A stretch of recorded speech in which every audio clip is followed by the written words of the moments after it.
C10 Demon.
Hello, everyone. Welcome to Apocrypha, the only Apocrypha podcast on YouTube. The best Apocrypha podcast. I mean, don't want any legal issues, so we don't want to say we're the number one occult podcast because, well, who the fuck knows? So, yeah, we don't know. But welcome. So hopefully you guys saw the video from yesterday that explains that we are switching the day over, at least temporarily. So we're going to be on Saturdays for at least the next 2 months. So yeah, that is the deal. And for some reason, I don't see you guys in the audio mixer. Yeah. I'm glad I'm noticing that now because that would become an issue. Let's see here. Oh, yeah, well, that's my fault because I didn't add it in there. Everybody can see you, but they can't hear anything you guys are saying. Yeah, you didn't actually say anything there.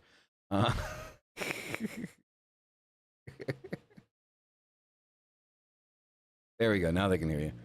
All right. That was a quick fix.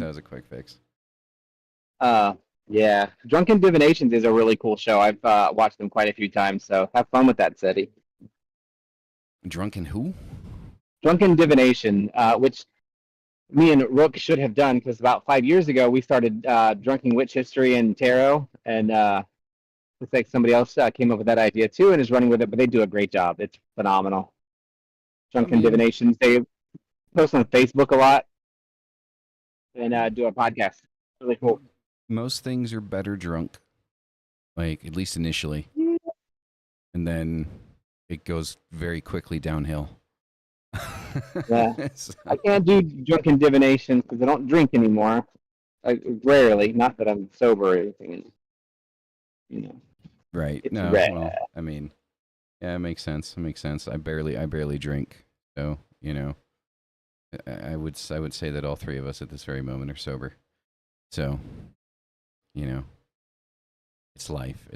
And so, all right. So let's get all the announcements out of the way while Mystic shuffles his very big deck for us.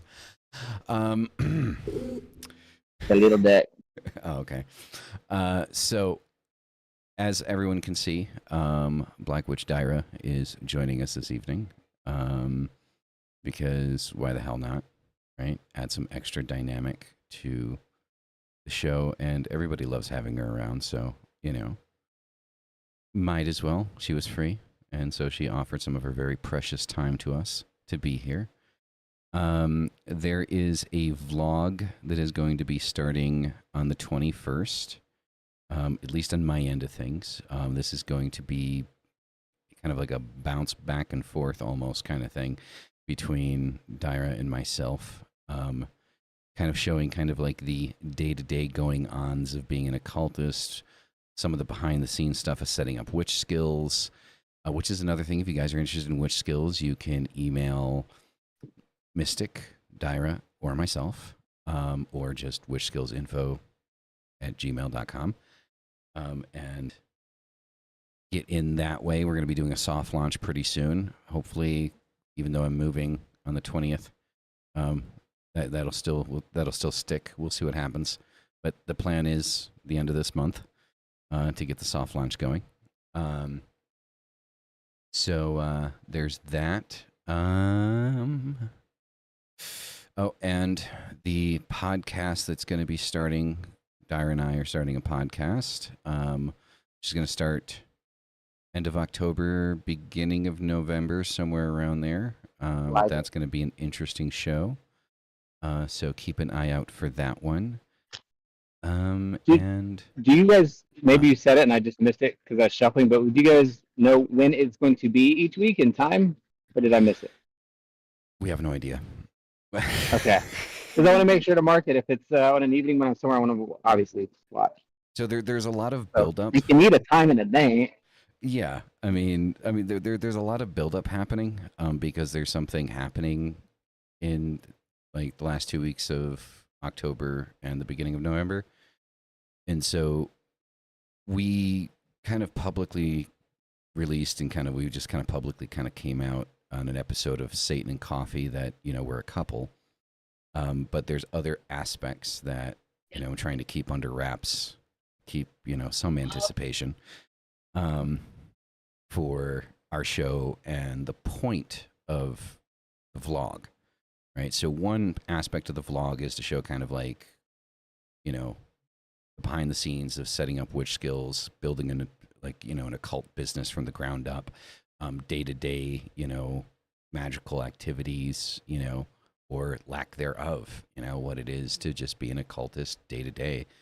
But there is another dynamic to the vlog that is going to be kind of revealed along with the podcast itself. So, yeah, got to leave some anticipation, you know. So, the point being with this is there's going to be 2 parts to each vlog, guys. So there's going to be Dyra's part and there's going to be my part, right? So obviously you can watch my part over here. Good old Atiusdade, Dade, right? Because everybody's going to get a kick out of that one. And the other part of it you can watch over on Dyra's channel. So I'm sure that she will be releasing information on her channel of, you know, exactly when she's going to be starting. Me saying I'm going to be starting on the 21st doesn't necessarily mean that hers is going to be dropping on the 21st as well. But in and around there. But I'm sure that she will, you know, release that information when it becomes more pertinent. So, and then you've got the guy over next to me. Well, I mean, it depends on where you're looking, because if you look at Discord, he's below me, but because he's everyone's favorite bottom. Sorry, dude, it's been forever since I've said that, man. I'll let it slide. I'm not everybody's favorite. I'm some people's favorite. So, and the guy next to me, I mean, he does his own thing on Sundays, every other Sunday. Like, I think the second, or I can't fucking, I never remember. I don't know if it's the first or second or fourth. I don't know. The odd numbers, first and third. First and third. Okay. So the first and third. third. So, yeah, and it's been weird because my mother-in-law was in town for a while, so we missed a couple. So I'm pretty sure we're doing a show tomorrow, but we're not going to do tarot like we usually do because we have to cut it short. Okay. That makes sense. So Which I think is the only reason people come to it, to be honest. All right. Very cool. For the tarot. Daira, while we're doing the plugs, go ahead and plug the stuff that you got going on, your workshops and all that fun stuff. Sure. So, I have recently released a new kind of program that I'm doing, and it's going to be monthly workshops. So, there's 3 different tiers of membership. Obviously, the higher the tier, the more stuff you get. But each tier obviously has access to a monthly workshop from me and a Q&A. And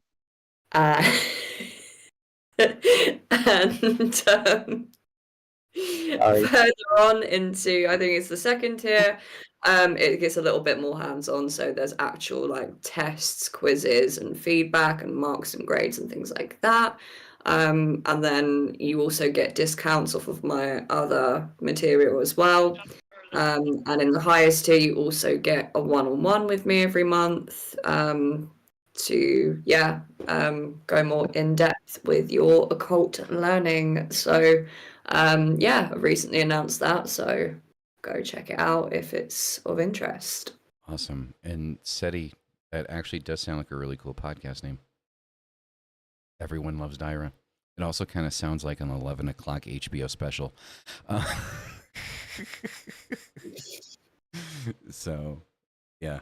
Like Delilah After Dark, I think is what everybody's thinking. Delilah. And sorry for interrupting. We're outside, and I saw lightning, and I was trying to tell Rook that there's lightning. We may need to get our stuff over here.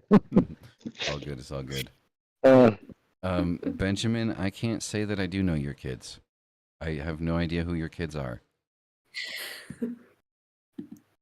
So yeah, sorry. I don't know what else to say to that, man. Like, it's kind of a weird. I don't know. It's just kind of weird. Like, I believe you all. It is time, though. Yeah, it is time. It is time for the show. And it's time for tarot. Always time. It is. Always time. It's tarot time. Oh, dude, I need to make like a stupid like fucking Sesame Street style fucking intro. This is tarot time. I would love that. I think that'd be hilarious. Oh, that'd be fucking great. So this is the tarot today. It's the Cosmic Charisma, Uniqueness, Nerve, and Talent tarot, or See You Next Tuesday tarot. You can assume the 4-letter word that is coming out of the area of the dress. Okay. Yeah. Okay. So, this is actually a really fun tarot. I actually have used this a couple of times. It's got a neon yellow, not foil, but edge, which is super cool, and it's really, really good card stock. Very 90s. But, yeah. It's very, what's the word? Alien. It's all aliens, obviously. Cosmic, yeah. But the thought process of, it's the cosmic vagina. I don't think we would everything get demonetized or shut down for saying vagina, man. Vagina. Well, yeah, they're, I mean. No, that's why I said it. But the other word is not, that starts with a C. I think we can probably have a problem. Cosmic cunt. Okay, well, I mean, yeah. I'm not saying that. I mean, somebody in my world will cut that out and say, your brain said cunt. Wait, hold on a second. And then it'll all be over. Ira, my love, I am very sorry, but please say it. Cunt. What the name of the deck? Cosmic cunt. Yeah, it's like there's no match to how you say it. Like, I love it. So obviously it's a fun deck and it's meant to be fun, but it actually, just like any tarot, it's got a neat vibe to it. It's very alien oriented. And I'm at an Area 51 party tonight that'll be starting later, so I thought this would be appropriate since I'll be doing some tarot. But let's get what we can get real quick. Some terror, some cosmic terror. I'm clipping that, by the way, and turning that into a soundbite. What? Tyra saying cosmic cunt. I'm Hey, put it look, on, every time I use it, I'm going to put it on my stream deck and just hit a button every time I hit it. Just hear her saying it. let me know the cost of rights so I can use it whenever I take this to the place. I'll be like, I'll have it playing in the background. Ooh, this is going to be fun. So, Yeah, it is. can you imagine what the wands is called in this deck? Like cosmic dicks. Well, we're going with the cosmic probes.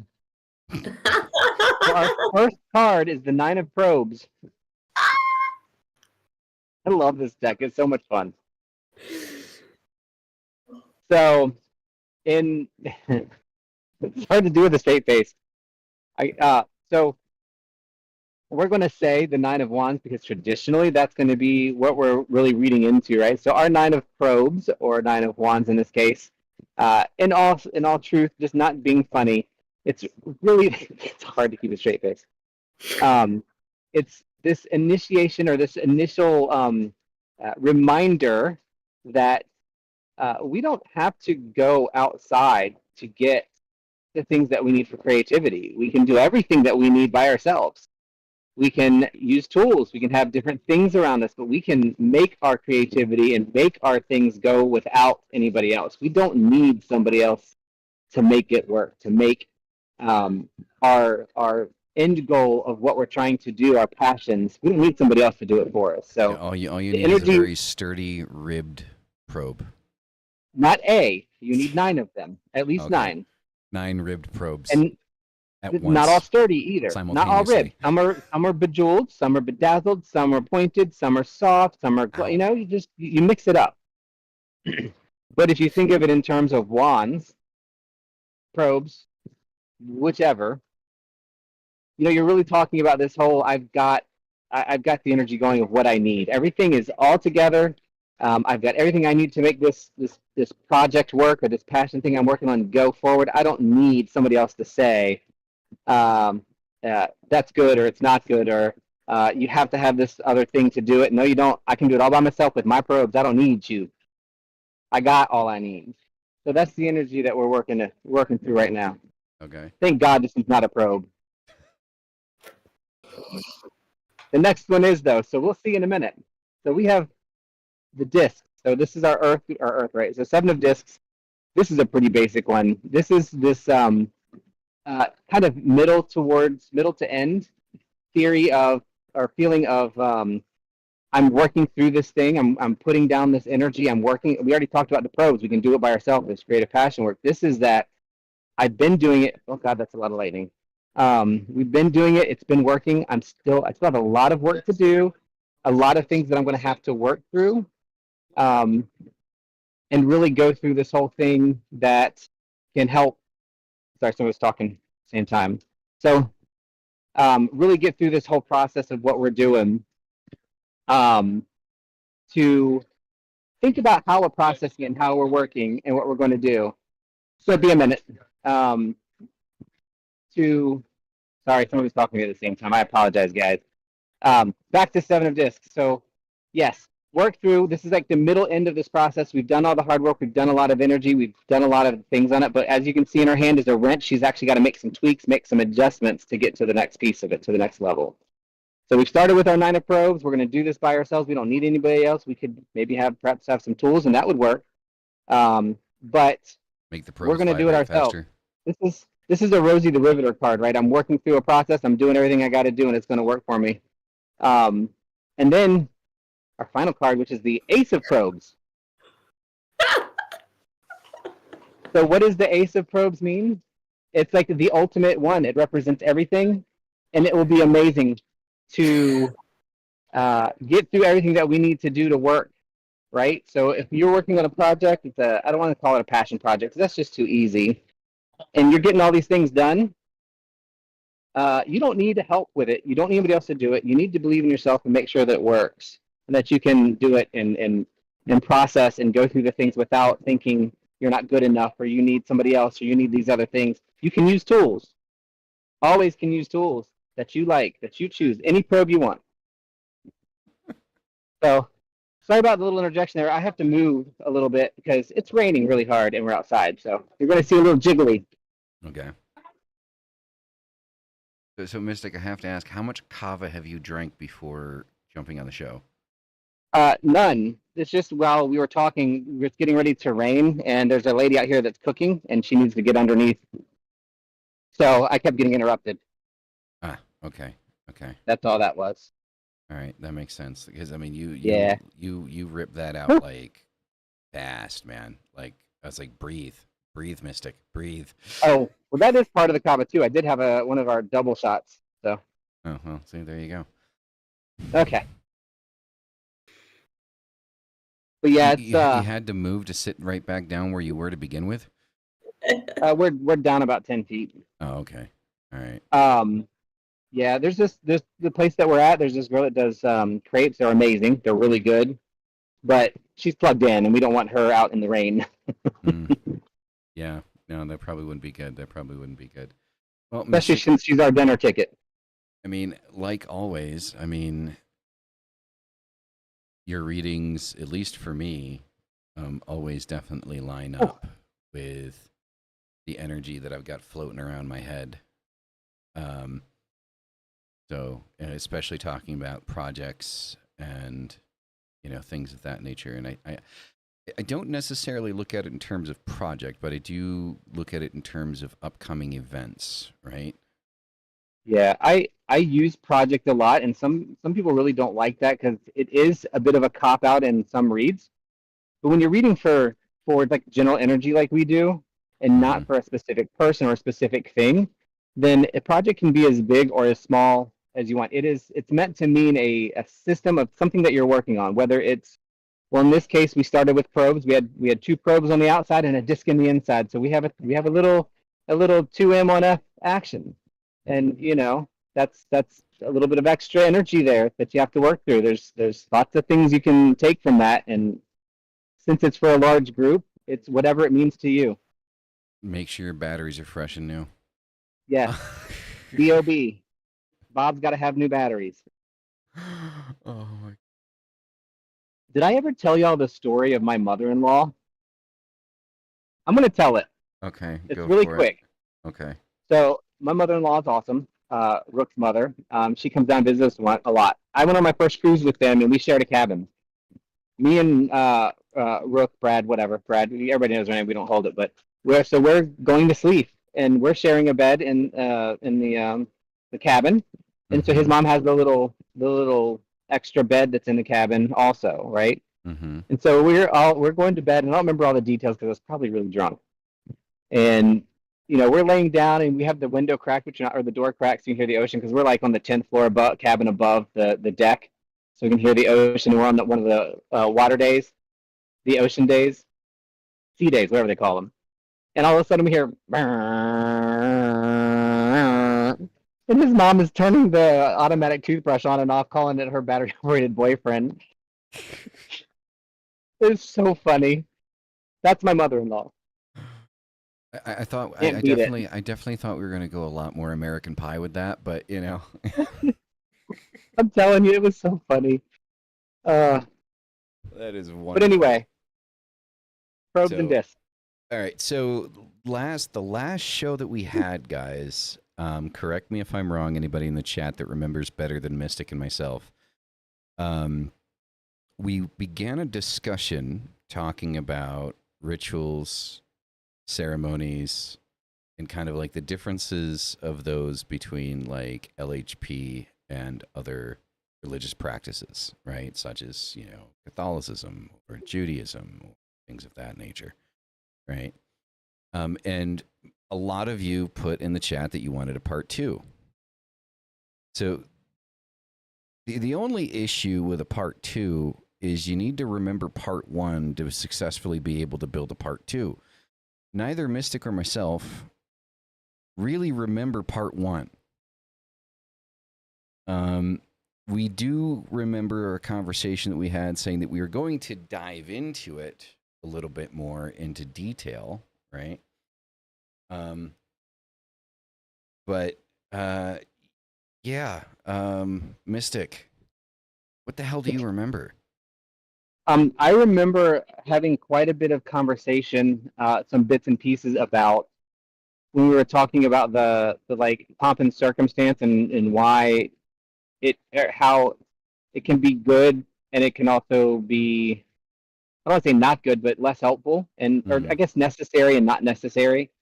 Um, I remember us talking about if you choose to use a lot of the like satanic style, I like that because that's come up a lot in the book I'm currently still reading. You know, a lot of that, the drama class, the dramatics of it, it does have a lot of impact if that's something that works for you. But if you don't use that, which you don't need, then that doesn't mean it's a better or a worse ritual as far as the whole system of what we do. Yeah. We also talked kind of the difference between ritual and ceremony. Yeah, and kind of like the why they're crossovers, different. like the confusion between the two and the crossovers that Yeah, ritual magic and ceremonial magic are different, but ritual magic does kind of share a lot with ceremonial magic. well, I think the one thing we didn't go into detail, which is probably what we should go into, or would be a good place to start, is how I'm not going to discount people, a beginner or not, that use meditation to get into a headspace to do ritual, and how meditation can be a part of ritual or ceremony, but it isn't the same thing. You know, a meditation isn't the same as a ritual, and I didn't think about that until I was reading a part in the Temple of Set, Volume 1, and he was talking about, you know, it's great if you can meditate and you can astral travel and you can see all these things. He's like, but what's your purpose? What's your intent? Why are you doing it? What's your goal? That's the difference between a meditation and a ritual or meditation or ceremony, and the framework in which you drive that. So I think that's kind of where we were stopping off. If I remember, because we really had ended on talking about the pomp and circumstance of ceremony and how simple but not simple it can be depending on how you do it.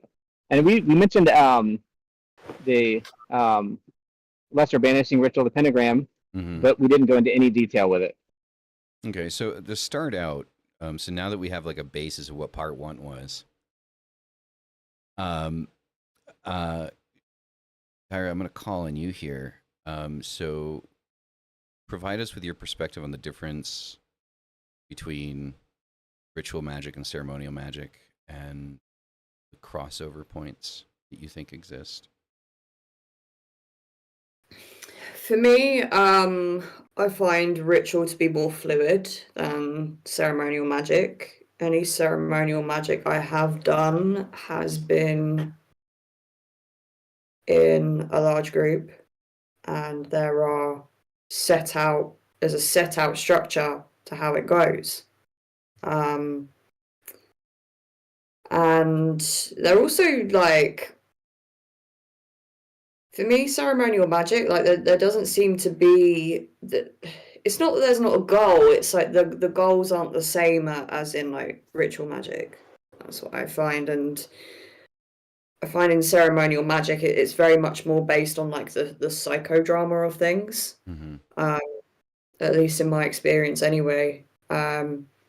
With ritual, it feels a bit more fluid.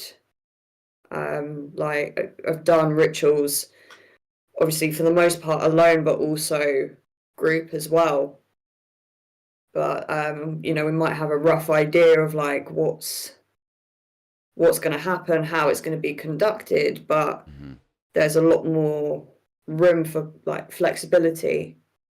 And the ritual seems to have a more kind of solid intent there of you know what we're actually trying to get from it.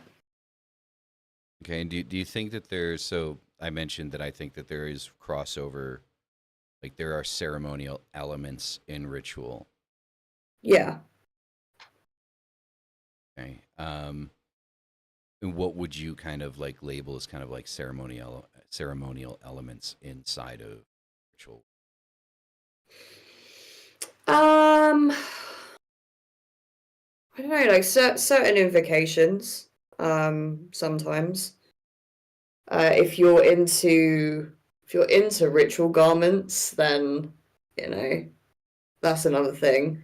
I find like in ceremonial magic, it feels like the people involved in the ritual are playing like actual roles. Mm-hmm. That there's roles assigned to them. In ritual, we also step into roles. Mm-hmm.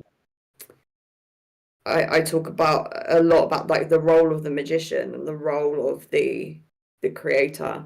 I spoke about this on a podcast I was on this week, talking about how important it is when you step into ritual to acknowledge your role and your power as the creator and the destroyer in that ritual, and how important it is to get into that headspace before you enter a ritual in order to kind of conduct it the best you can, like mastering the ritual, mastering your own space.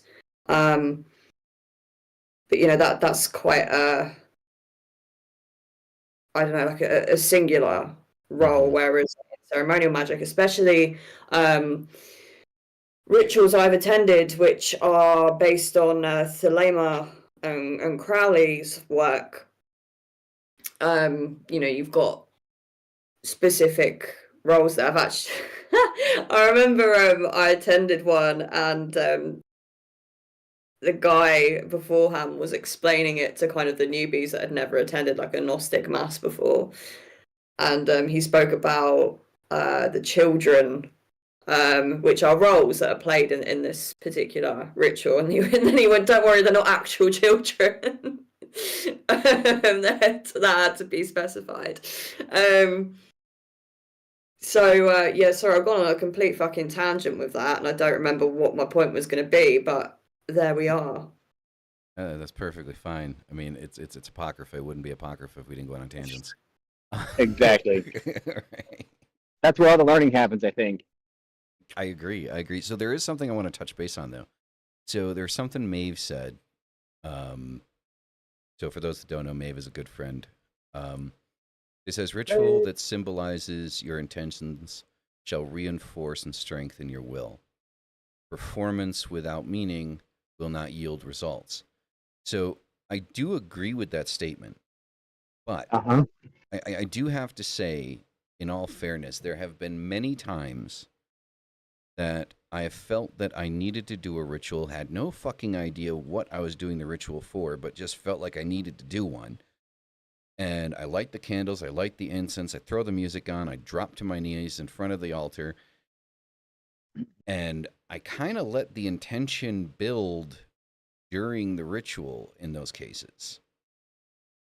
Right? Yeah. So, like, there are times where I'm just like, I know I need to do this, I just don't know why.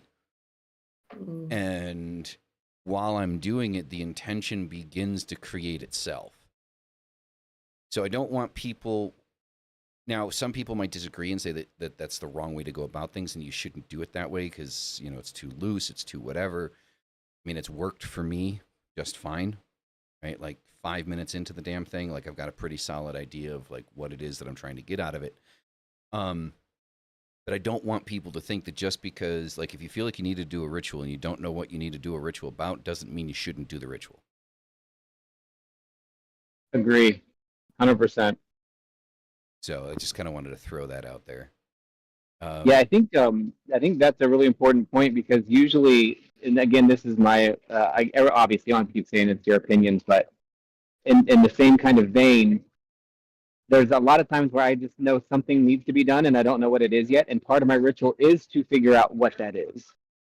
And part of the preparation of that is like what some people say, you don't need the candles, you don't need the incense. I'm like, well, you know what? For me, when I do a ritual bath before any type of ritual, especially something where I'm trying to explore into learning something new or figuring something out that's going on, that ritual bath makes me feel clean. It makes me feel receptive.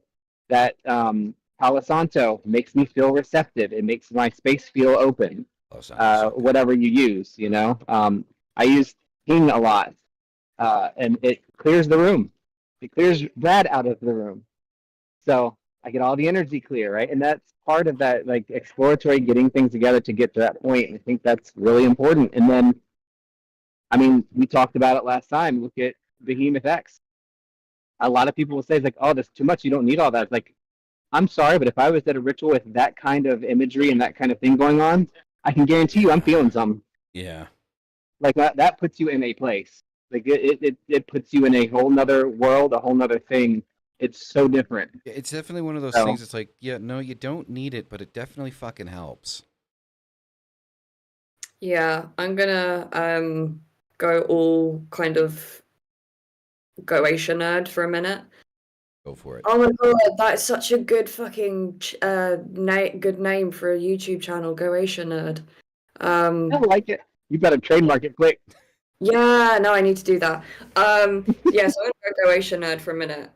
If we look at Crowley's edition of the Lesky of Solomon, he talks about how going about a Solomonic ritual, the stimulation of the five senses that we have as human beings is what allows us to connect with these spirits. So obviously, sight, sound, touch, smell, taste, and it goes into how a sigil is stimulation for the eyes, and the incense for smell, and if you've got if you ring a bell, it's the sound. So can't remember where I was going with this. It's late on my end. I don't know how you do it. But yeah, it's in terms of implementing those things into a ritual, yeah, you don't need it, but stimulating the senses is proven to be helpful, and especially for the psychological element of the ritual as well. I don't want to put words in your mouth, but it makes me think of like there's been a lot of studies on cellular memory, DNA memory, and how sense and things are connected to it, and your visual. That by pulling those things in, not only are you setting yourself up from what you have experienced, but you're setting yourself up like when I burn pine, I kind of feel like I'm back when my grandmother was a kid, and I obviously wasn't around then, and I can see them sitting around and doing the things that they did, and it's just those things can be so invaluable. Yeah, yeah, I agree. I'm definitely sensitive to smell. And always liked dragon's blood. Like, I remember dragon's blood from when I was a teenager. Yeah. But I could never find the right one. Like, I'd always buy dragon's blood. It'd always be a shit dragon's blood. It smelled like burning soap, right? Like, and I hate incense that smells like burning soap, and there's a lot of them out. But I found, I think it's called Nagchampa, I think is the brand. Their dragon's blood, that dragon's blood. Oh my God. Like, every time, like, I burn a stick of that every morning because that shit just brings me back and, like, opens up so much shit for me. Stimulating your senses in ritual, like, no, you don't need an altar. You don't need a huge setup. You don't need it. But it doesn't hurt to have it. Right? Because we're talking about manipulating energy, right? So for manipulating energy, the first energy that you need to manipulate is your own shit, right? You need to manipulate your own energy. You need to fucking think of the witch's cauldron, right? Like that energy inside of you is the shit that you're brewing up when you're going into ritual, right? And you build that up to the point where then you can project that out and then take in what you're asking. And yeah, I play music. I light candles, light incense, right? I have my statue of Baphomet. I have scrying mirror. I have black roses on my altar. Like, they're fake, by the way. They're plastic, unfortunately, but they're still black roses. Don't judge me. Yeah. I have these things on my altar and everything, and everything on there stimulates me in a different way. This also really helps, by the way, if you have ADHD and you want to be into this shit, because there's so much stuff going on. You have to focus, right? Like, you have to focus on what it is that you're doing. So yeah, do you need it? No. Does it help? Most definitely. Right. And I know a lot of people that, do ritual prep. Like, they oil up some candles and they carve into the candle, the intention of what they want the candle to do. They burn actual herbs, right? Or herbs. Herb. So I don't Go I don't for want to it. cut you off, but continue, let me know when I can jump in on that. Go jump in. So it sparked me to remember a couple of things or to think about a few things, and that is, first, individual ritual is obviously what speaks to you, right? So like you talked about how big smell was. For me, it's in music, but for me, it's music and visuals, not so much smell. But then when you get to the herbs, one of the things that comes up a lot is I've heard this a lot.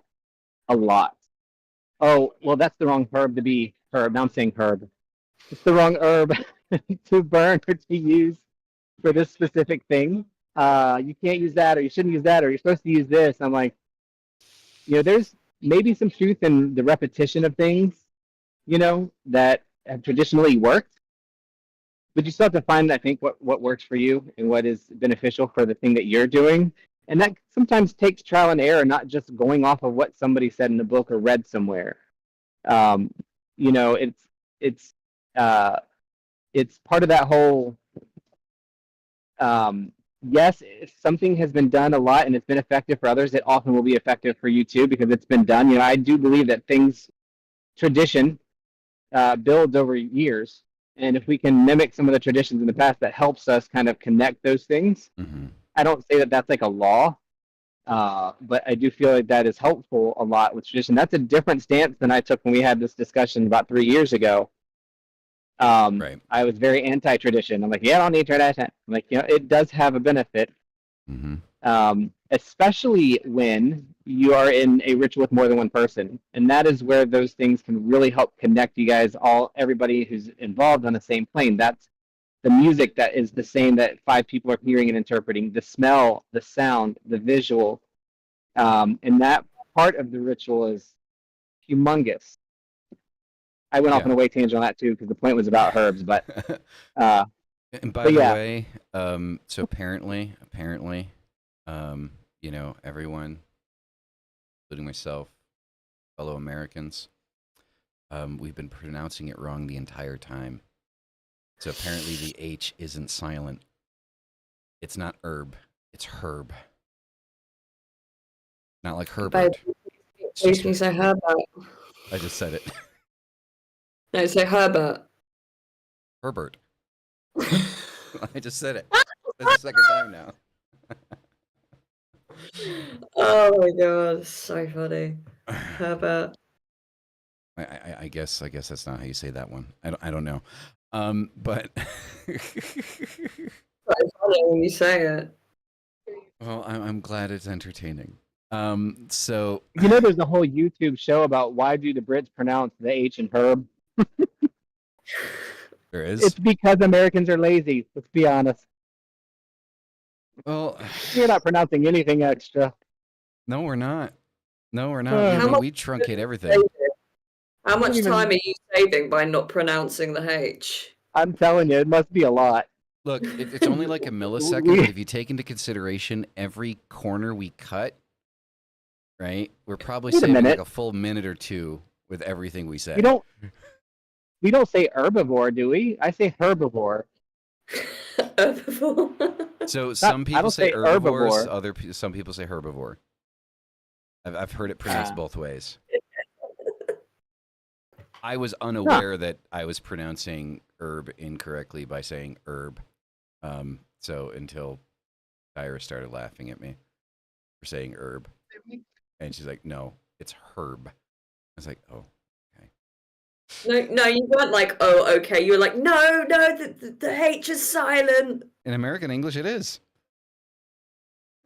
Yes, I did kind of fight back a little bit, but then I ended up conceding. Well, I mean, we can be fully honest, and we know where the language came from, right? We know for American where language came from, and so anything that we've dialected out really isn't necessarily the right way to say things. Well, it's just We are just a lazy different- with our words. It's just a different dialect, you know. We can say an like, entire sentence in one word. Like one, it's bad. We can. Like, what you doing? Like, instead of what are you doing, it's what you doing. So Yeah, sup. 3 letters. So yeah. But fuck, we just went way the fuck off topic. We just fucking dive bombed everybody. But yeah. it was entertaining. It I is. know more now. I know Look, more than I did an hour ago. it's not Apocrypha if we don't do it. Like, I mean, Apocrypha is it's a clusterfuck. It's supposed to be a clusterfuck. It has always been a clusterfuck. It will always be a clusterfuck. Welcome to the clusterfuck. Just make sure you bring the right probes for your clusterfuck. Exactly. Right. Make sure there's 9. Make sure there's 9. There has to be 9.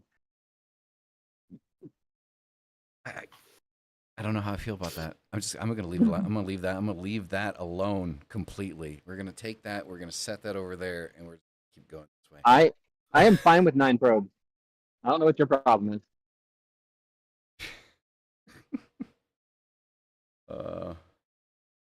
It reminds me of a joke that I heard. So there's these Oh, these YouTube shorts that I've been watching, and this guy asks, he says, "Hey, what's the difference between 3 dicks? What's the difference between 3 dicks and a joke?" And we go, "Well, what?" And the girl that was sitting next to the guy, her name was Abby, and he goes, "Well, Abby can't take a joke." It's like, oh, damn, that fucking hurt.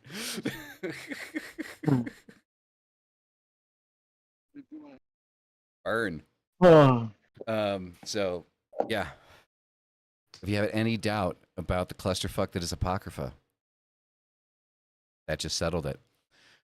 So with ceremonial magic, I can't really say much about ceremonial magic and practicing ceremonial magic, in the sense that I've never really practiced ceremonial magic. When I think of ceremonial magic, honestly, I think of a Catholic mass.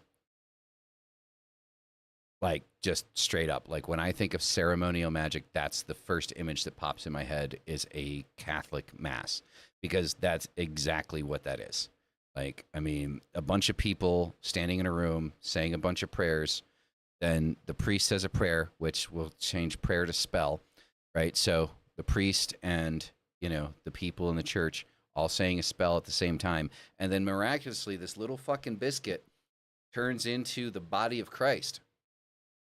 And the little cup of wine he has turns into the blood of Christ. Cannibal much. Right? Exactly. Right? So not only are they cannibals, but they're also cultists. Vampires. As well, right? Yeah.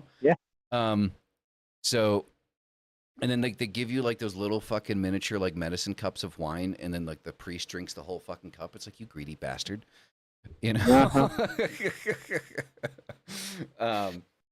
So yeah. But Dr. Dino saw, he's like, oh, a different Abby. Jesus. He saw the skit. So yeah, with ceremonial magic, that's what I think of. Now I'm curious, Dyra, would you consider a mass ceremonial magic? Absolutely. Mystic, what about you?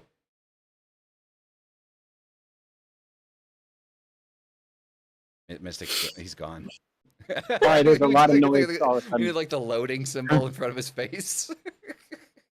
60%. Say that last sentence again. There's like 9 people Would you standing around me. consider a Catholic mass ceremonial Yes. magic? Okay. Yeah, I actually used to think of that first, but I no longer think of that. Now I think of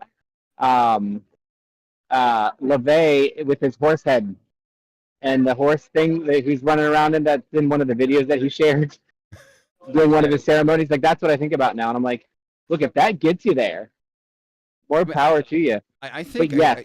I definitely think that, like, with the whole LeVayan Satanism thing and like those recorded rituals or ceremonies that he performed, I definitely feel like that I could obviously connect with that more, in the sense of bringing me someplace to connect with something above myself.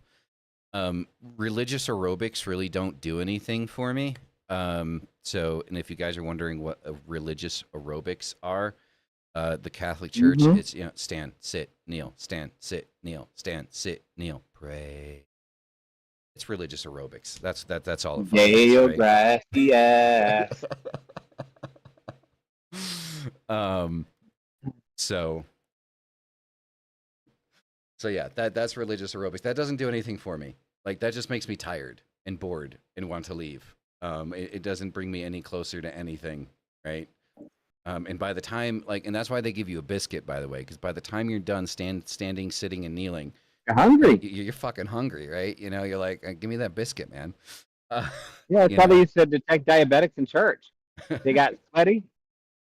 They pass out. fucking thumbs up thing. Yep, that's the way. So That is too funny. But yeah, no, yeah, Catholic Mass is definitely ceremonial, but I feel like it does two things, one good and one bad for like just talking about it. One, it validates that, you know, I think Catholics are more pagan than most of us sometimes when you really look at the way that they did stuff. Oh, yeah, no witchcraft. No, yeah, we're no, okay. Body and blood, the ritual, and talk about pomp and circumstance, right? hmm That's, um, and I mean, as far as I know, the Pope was the first male to wear a dress. That's the first drag queen, right? yeah. I mean, Jesus apparently had a loincloth, but I mean, I don't know. I don't know if that counts. I don't know. I guess he had loins. So, you know, Yeah. and, well, and the thing is like, so here's the thing. So when you look at like, and I'm glad we kind of brought this up. So using Catholicism and Catholic Mass as kind of like an example of ceremonial magic, when you look at the setup, like how things are done, right, during a mass, during a Sunday mass, there are very few differences between the ceremony that the Catholics are doing and the rituals that we're doing as LHP. Like, to be completely honest, there are very few differences, right? You know, there's the altar cloth, the ceremonial garb, you know, the chalice made out of fucking gold, the special fucking bowl with all the biscuits in it made out of gold, right? The choir boys, right? Here's another one for you. What do you call a reverse exorcism? It's when the demon tells the priest to get out of the child. So there you go. So anyway, so yeah, Hot you have Testament. you have all of that, and then if you look at what we do, there's really not a lot of difference. Now, in my opinion, that's because what it is that we do was stolen from us, and you see that strewn all through, especially, like, I mean, Abrahamic faith in general, but especially Catholicism, especially Christianity. Mhm. You know, you see occult imagery in the churches.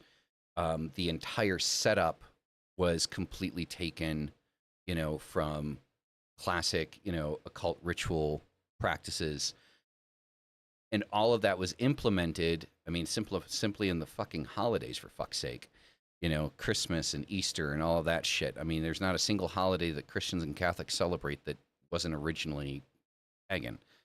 Um, you know, so all of that was stolen, and then was used to allow people that didn't want to convert to feel more comfortable in converting, and eventually the history of where all of that came from got washed away. Right? It got washed away over time. Right? Over hundreds of years of brainwashing and telling people that witchcraft is evil and things like that. I think that the benefit of ceremonial magic, when done correctly, and Mystic brought up the point of tradition. I believe in ceremonial magic, tradition is more important than it is in ritual. Ritual can be significantly more personalized than ceremonial magic. I believe that when conducting or performing or being a part of ceremonial magic, it is important to follow tradition, right? Now, my reasoning behind this is the idea that our ancestors, the people that came before us that practiced all this shit, there's a reason they did it the way that they did it.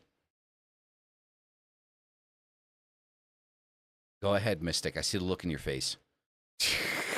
I mean, I'm just going to change one word. Okay. It is important to, it can be important. Just from, again, my perspective, my opinion. Okay. If it is important for anybody to do, then it is important. And remember, like 3 years ago, I was an absolute detractor on this topic. I hated when people said you have to do something traditionally, there's this tradition to it. And I know that's not exactly what you're saying, so I just put that out. But I've changed over time. Mm-hmm. I think it is. I think it has a very big benefit to be aware of the tradition, but that it doesn't necessarily have to be followed line by line in ceremonial magic to get an outcome, because there's something to be said for adaptation of things over time and to modern times. So yes, I think it is if somebody uses it and it's important and it works, yes, huge. I also think it can be done without it and still do a good job, also great. But I see the value now that I didn't see before in at least understanding the tradition and what it was and why it was done. Mm-hmm. So just instead of is important, I would say can be very important. Okay. Tyra, what do Very you think? different, very different than 3 years ago. True. I mean, I'm going to use the Goetia again as my reference point. So, if we read basically the instruction manual of how to conduct a goetic ritual, there's a lot to it. You need a lot of space. You need at least 9 feet around you to have this huge circle and your triangle and everything else you need. You need the different seals of Solomon and the Ring of Solomon and all this stuff, right? Yet we manage to operate successful goetic rituals without that stuff. So it's a case of like, we know that the traditional stuff works, which is why we take things from the traditional stuff and then we kind of leave the rest that isn't absolutely necessary. So the necessary components, in my opinion, would be the seals, the sigils, the correspondences that we get from this grimoire. And then when it comes to the ritual circle and the triangle, there can be adaptations made to it. So yeah, obviously value in tradition, but we also have to remember that things were very much of their time as well. Like things were written for their time. True. And that times change and things aren't the same and certain things aren't relevant now. Yeah. No, I agree with that. I do agree with that. Like, I mean, as we grow through time, so does the way that we practice. Right? It has to. I think to wrap it back around, there is something to be said after all of that, which I agree with 100,000%.